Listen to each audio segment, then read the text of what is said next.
안녕하세요, 역사맨입니다. 오늘 이야기할 인물은 바로 고려의 무신 척준경입니다. 아마 국사 교과서에서 이자겸과 척준경의 난을 보신 적이 있으실 겁니다. 실려있는 내용은 짧아도 이름이 특이해서 기억에 남아있으실 분들이 많으실 텐데요. 사실 이 척준경이 역사 속에서 지나가는 그저 그런 인물이 아니라 475년 고려 역사 최강의 무신이며 한반도 역사상 최고의 소드마스터라고 불릴 만한 강자였다는 사실 알고 계셨나요? 인기 드라마 도깨비에서 등장한 고려 무장 김신의 모델로 추정되는 인물이 바로 척준경인데요. 과연 척준경이 어떤 인물이었기에 저런 명성을 얻게 될 수 있었는지 이제부터 그의 생애를 들여다보면서 한번 알아보겠습니다. 척준경의 정확한 생년은 알려진 바가 없습니다. 그는 황해도 곡산에서 가난한 향리 척위공의 아들로 태어났는데요. 학문을 익히는 것보다는 무술 연마를 좋아했다고 합니다. 하지만 당시 고려의 과거에는 무과가 따로 없어 한동안은 질 나쁜 친구들과 어울리며 떠돌이 신세를 보냈다고 하네요. 그러던 와중 경주에서 당시 고려의 왕 문종의 삼남 계림공 왕이의 집에 종자로 들어가게 됩니다. 근데 이 계림공이 고려의 15대 왕 숙종으로 등극하면서 지금으로 치면 대통령 비서실과 같은 추밀원의 말단관원으로 들어가 시설 점검, 행사 준비 등 자비를 맡아 하게 됩니다. 기록에 의하면 척준경은 범을 빼어 닮은 얼굴에 용력이 출중했고 인물됨이 호방하고 호탕하여 친구 사귀기를 꺼리지 않았으며 술자리에서는 누구나 그와 가까이 하고 싶어 했다고 합니다. 한마디로 말해서 인싸였다고 할 수 있겠네요. 고려가 제1차 여진정벌을 나섰을 때부터 척준경의 무용담이 시작됩니다.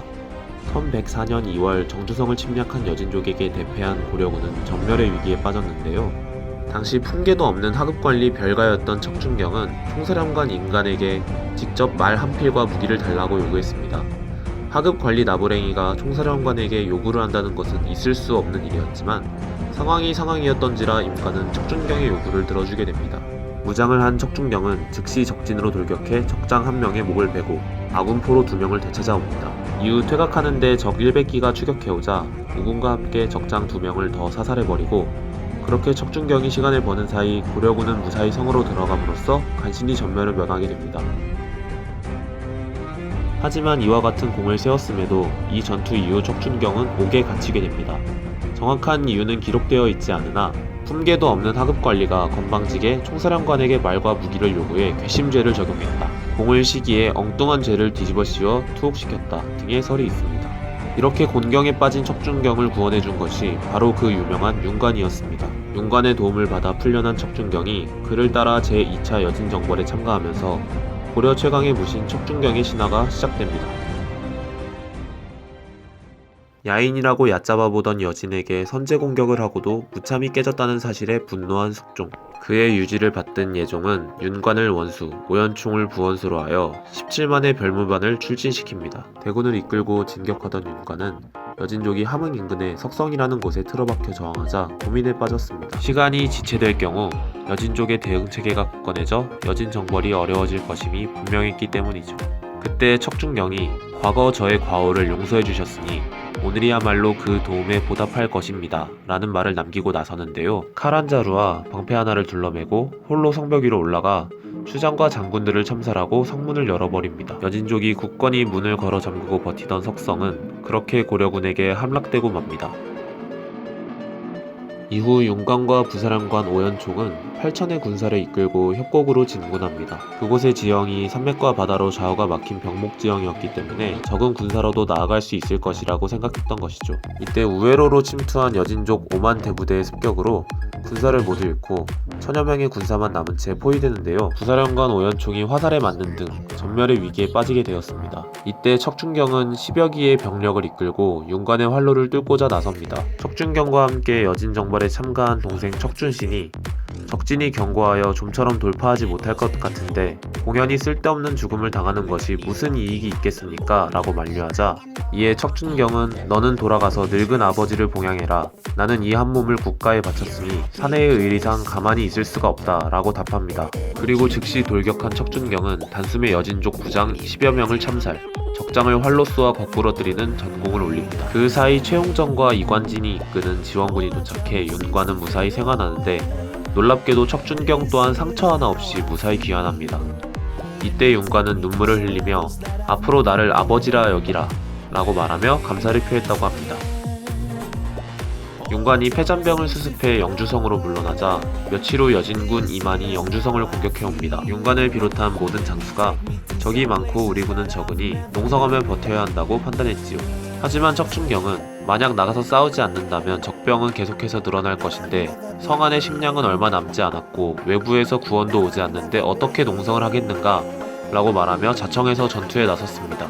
결사대를 이끌고 성을 나간 척춘경은 적의 선봉장을 참살, 여진군 19명의 수급을 취하며 적을 패주시킨 뒤 피리를 불며 유유히 개선을 했다고 합니다. 이후 윤관은 각지에 넓게 분산된 병력을 한 곳에 모아 대응하기 위해 영주로 군을 소집하였습니다. 당시 여진정벌에 출정한 장수 중에는 척준경의 절친한 친구였던 왕자지가 있었습니다. 진짜 이름이 왕자지 맞습니다. 권지승선이라는 지위에 있던 왕자지는 윤관의 부름을 받고 공엄진에서 군대를 거느리고 영주로 향하다가 여진군에 의해 기습받아 크게 패하며 말까지 잃어버리고 군경에 처했는데요. 이 소식을 들은 척준경이 구원에 나서 여진군을 일거에 패퇴, 퇴각하는 여진족을 추격해 철관마 한 피를 노획하여 말을 잃어버린 왕자지에게 선물했습니다. 고려 주력군이 영주성으로 집결하자 여진군은 영주성 대신 최용정이 지키고 있는 옹주성을 공격했습니다. 여진이 대군에 완전히 포위된 최용정은 마침 성 안에 있던 척준경에게 도움을 요청합니다. 이에 척준경은 밤중에 해진 옷을 입고 성벽을 타고 내려와 단신으로 포위망을 돌파, 고려의 국경인 정주까지 내달려갑니다. 그곳에서 고려군 병력을 집결한 척준경은 통태진, 야등포, 길주를 거치며 만나는 여진군을 모두 격파하고 옹주성 방어군과 연합해 성을 포위한 여진군을 격파, 옹주성을 구해냅니다.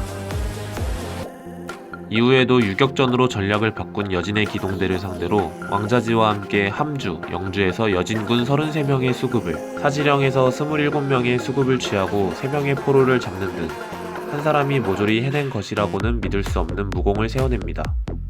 여진 정벌에서 척준경이 대파시킨 여진족 장수들은 훗날 금나라의 태조 아골타와 함께 중원을 장악한 뒤 금나라의 중신들이 되는데요.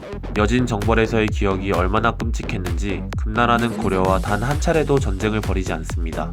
이후 여진족 사냥꾼들이 고려군 수비병에 의해 살해당한 사건까지 발생했지만 금나라에서는 오히려 자국민들에게 절대 국경을 넘지 말라는 명령을 내리는 데 그쳤다고 하네요. 재밌는 것은 이 여진정벌에서의 전공으로 대신 반열에 오른 척준경이 이후 이자겸과 함께 대금사대를 주도했다는 것입니다. 후대의 묘청이나 정지상이 전쟁 경험이 없는 문관임에도 대금 강경책을 주장했던 반면 여진과 직접 싸웠고 큰 공을 세운 척준경이 오히려 화의를 주장한 것인데요. 실제로 전쟁 경험이 없는 문관들이나 정치인들이 강경책을 주장하는 반면 전쟁에 직접 참전한 군인이나 군인 출신 정치인들이 오히려 유화책을 쓴 사례는 의외로 드물지 않다고 합니다. 꼭 전쟁 경험이 있다고 해서 강경책을 고집하는 것은 아니라는 것이죠. 여진정벌 이후 척준경은 인종의 외조부이자 장인이던 당대 실세 이자겸과 친하게 되었습니다. 이자겸의 6째 아들이 척준경의 사이가 되어 서로 사돈지간이 되기도 했는데요. 이 이자겸의 지원을 받아 척준경은 정이품 벼슬에까지 오르게 됩니다.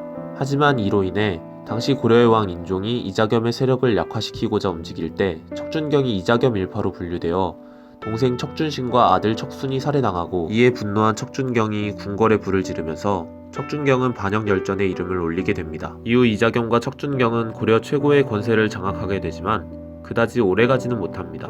발단이 된 것은 이자겸의 아들 이지연의 종과 척준경의 종 사이의 다툼이었는데요. 이지연의 종이 너네 주인이 대궐에 불을 질렀으니 사형감이다 라고 조롱하자 척준경의 종이 척준경에게 이 사실을 고발했습니다. 이에 척준경이 크게 노해 이자겸과 사이가 멀어지고 이 틈을 노려 인종이 척준경을 회유해 척준경은 왕에게 충성을 바치겠다고 맹세하게 됩니다. 이후 척준경은 사병을 이끌고 인종을 시해하고자 했던 이자겸을 체포하게 되는데요. 고려사저료에 이렇게 기록이 되어 있습니다. 1126년 5월 이자겸이 인종을 시해하려 수백의 사병을 동원하여 궁궐을 공격하기 시작했다. 이에 한편으로는 인종이 달아날 것을 우려하여 자객 5명을 어전으로 미리 보내었다. 어전 내부는 유혈이 낭자하여 내시와 궁녀들이 살해당하였다. 자객들이 인종에게 다가가려 하자 왕을 모시는 상선이 두 팔을 벌려 자객들을 가로막고 버티었다. 이에 자객 우두머리 주충이 일시에 상선의 목을 잘라버리니 이제 어전에는 인종과 사감밖에 남지 않았다. 자객들이 인종을 에워싸자 인종은 대경실색하여 문 밖으로 달아나려 하였다. 그 순간 어전문이 통째로 박살나며 한 거구가 손에 피가 묻은 거대한 태도를 든 채로 숨을 가쁘게 쉬며 들어섰다. 거구는 문 앞에서 놀란 표정으로 서 있는 인종을 향해 우레와 같은 목소리로 말했다. 폐하, 신 척준경이 왔사옵니다. 척준경의 갑옷은 이미 한 차례 전투를 벌였는지 넝마가 되어 있었고 투구는 고사하고 상투가 잘려 봉두난발이 되어 있었다. 그러나 마치 그 모습이 조조의 장수 앙레 전위가 현신한 듯하여 자객들과 주충은 감히 먼저 공격하지 못했다. 척준경은 즉시 인종을 등 뒤로 숨기고 자객들에게 달려들어 2명을 베어 넘기고 삽시간에 나머지 3명을 모두 죽이고 인종을 구하였다. 난을 제압한 공으로 척준경은 문화시중의 직위에 오르게 됩니다. 그러나 얼마 지나지 않아 이자겸을 잡은 것은 일시의 공로이고 궁에 불을 지른 사건은 만세의 죄인이니 어찌 일시의 공으로 만세의 죄를 덮느냐 라는 정지상의 탄핵에 순순히 응해 엄타도라는 곳으로 귀양을 떠나게 됩니다. 하지만 귀양 이듬해에 인종이 귀양지를 곡주로 옮겨주고 처자식들에게 척준경의 소유였던 직전을 돌려주는 등 공로에 따른 배려를 받기도 하죠. 결국 척준경은 유배지에서 등창으로 생을 마감하게 됩니다. 척준경은 윤관의 휘하로 들어간 이후 윤관의 기록 대부분의 이름을 올릴 정도로 지대한 공을 세웠으며 한반도 역사상 최고의 소드마스터라는 칭호가 전혀 아깝지 않을 정도로 뛰어난 맹장이었습니다. 일각에서는 상식적으로 납득이 안 될 정도의 무용담에 척준경의 전공이 과장된 것이 아니겠느냐라는 의견이 있지만 척준경의 무용담들이 야사가 아니라 실록에 기록된 것이라는 점, 고려사와 고려사 저료가 쓰인 것은 조선시대인데 척준경은 조선과 아무런 관계가 없다는 점, 반영열전에 이름을 남긴 인물을 굳이 과장해서 묘사할 이유가 없다는 점 등을 들어서 보았을 때 전공을 부풀릴 이유가 전혀 없으며 오히려 전공을 줄여서 쓴 것이 아니냐는 의견 또한 존재합니다. 척준경 본인은 순수한 무인일 뿐 정치적 식견은 전혀 기대할 수 없었습니다. 성품이 고결한 것은 아니었지만 겉과 속이 다른 무례배는 아니었고 전장에서는 일당백이었으나 큰 그림을 그리거나 전국을 주도할 수 있는 능력이 없어 반드시 본인을 써줄 사람을 필요로 했죠. 말하자면 사용하는 사람에 따라 나라를 지키기도 해하기도 했던 고려 최고의 명검이었다고 할 수 있겠네요. 이러니 저러니 해도 척준경이 고려 역사상, 어쩌면 한반도 역사상 최강의 무인이었을 수 있다는 사실은 부정할 수 없을 것 같습니다.